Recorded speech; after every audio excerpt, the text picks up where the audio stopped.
D'une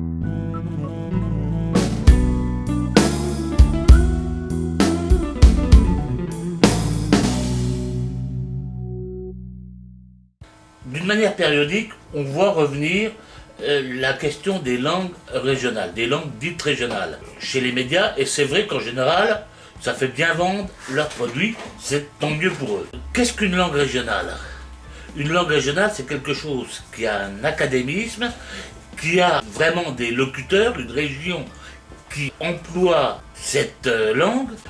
Si l'on accepte la Bretagne, qui maintient encore régulièrement dans des coins reculés cette forme de s'exprimer, peut-être également la Corse, on ne peut pas parler de langue régionale. Pourquoi ?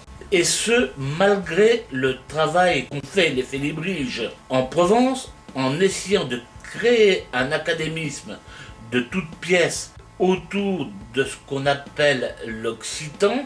Il faut plutôt considérer la France comme un camailleux de parlers locaux qui quelquefois s'arrêtent à la porte d'un hameau, à l'entrée d'un hameau, plutôt que de considérer des langues régionales. Il n'y a aucun académisme qui puisse dire ben ça c'est du Picard.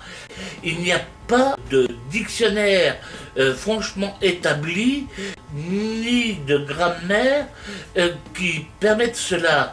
Et on retrouve beaucoup de mots qui traversent la France dans un sens ou dans l'autre, en tenant compte bien entendu des accents et des particularités locales.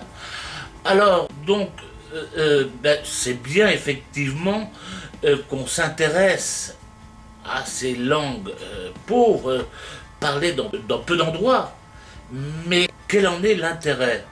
Quel est l'avenir de cela ? Le rendre obligatoire, comme je vois ici, à l'école, est-ce que les enfants s'y intéressent ? Est-ce que les parents de ces enfants s'y intéressent ? Lorsque je vais dans des conférences, d'une manière générale, je rencontre surtout des gens appartenant à la secte des cheveux blancs, ou ceux qui masquent cette appartenance. On ne peut pas dire que franchement, au plus bas de l'échelle des âges, on s'intéresse à cela. Et il faudrait quand même qu'il y ait un intérêt pour que l'on enseigne cela.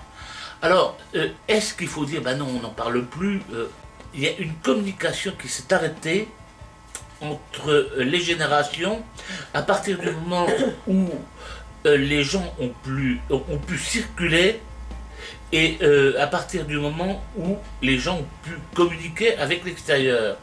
Autrefois, l'éveillé était un foyer de transmission de la culture locale. Aujourd'hui, les veillées n'existent plus. Elles sont remplacées soit par des déplacements, les gens se cultivent, vont au cinéma, vont au théâtre, ils ont la télévision qui leur apporte soit une culture, soit une sous-culture, c'est à eux de choisir. La communication à l'extérieur a remplacé la communication à l'intérieur des familles et la plupart des éléments de culture locale ont complètement disparu. Je pense qu'il y aurait besoin, et le thème des parlers locaux peut être le lien, comme l'apprentissage du latin était le lien pour en fait apprendre la civilisation romaine. Lorsqu'on apprend une langue, on apprend obligatoirement la civilisation qui l'emploie. Donc il y aura peut-être à faire quelque chose à faire de ce côté-là, plutôt que de se préoccuper d'obliger des enfants à apprendre quelque chose qu'ils n'utiliseront jamais et qui ne leur sera d'aucune utilité. Il y a aussi un aspect qui mérite d'être évoqué dans l'intérêt des langues populaires. Le français s'est nourri pendant très longtemps du parler populaire. Bon nombre de mots que nous utilisons aujourd'hui est venu de ce langage populaire. Aujourd'hui, puisque nos amis les instituteurs qu'on appelait les hussards noirs de la République ont voulu éradiquer ce langage, Lorsque nous avons des mots nouveaux à créer, nous faisons appel à des anglicismes ou à des sigles. Je vous donne un exemple. Quand on me voit, ça paraît un peu étrange, mais j'ai fait de l'ULM. Ben, on parle encore d'un ULM, alors que lorsque Clément Ader a fait décoller son avion, le mot avion existait déjà. Vous voyez, ULM, c'est un très mauvais sigle, parce qu'il y a un hiatus dedans, c'est très difficile à prononcer. Le parler local permettait au moins d'avoir des mots qui jaillissaient pour des nouvelles inventions.